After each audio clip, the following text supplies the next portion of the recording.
মাত্র 3 মাস বয়সে মেয়ের অস্ত্রোপচার নিয়ে কি বললেন বাবা করণ সিং গ্রোভার। 2016 সালে গাঁটছড়া বাঁধেন অভিনেতা করণ সিং গ্রোভার ও অভিনেত্রী বিপাশা বসু।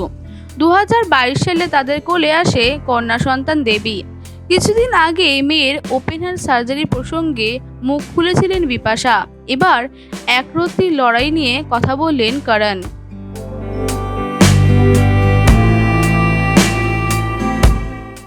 ছোট্ট মেয়ের এত বড় অস্ত্রোপচার তার জীবনের কঠিনতম মুহূর্ত বলে ব্যাখ্যা করলেন অভিনেতা।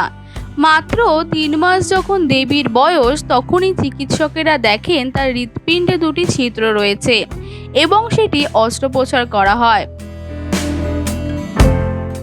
সাম্প্রতিক এক সাক্ষাৎকারে এই কথা বলেন অভিনেতা।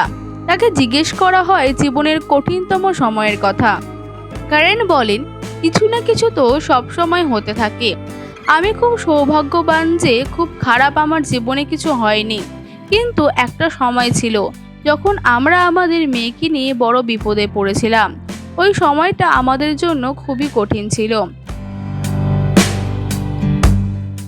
আমাদের মেয়ের একটা খুবই সাংঘাতিক শারীরিক অসুস্থতা ছিল এবং ও সেই সময় যে কষ্টটা পেয়েছে সেটা ভাষায় প্রকাশ করা যায় না। করণ তার মেয়ের প্রাণোচ্ছলতার প্রশংসা করে বলেন, আমার মেয়ে সত্যিকারের যোদ্ধা। ওর বুকে একটা লম্বা দাগ রয়েছে যেটা পেট পর্যন্ত বিস্তৃত।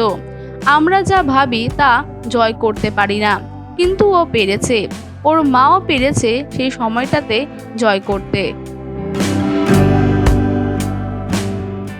ওয়াইজ নিউজ, খবরের সত্যাসত্য 24 ঘন্টা।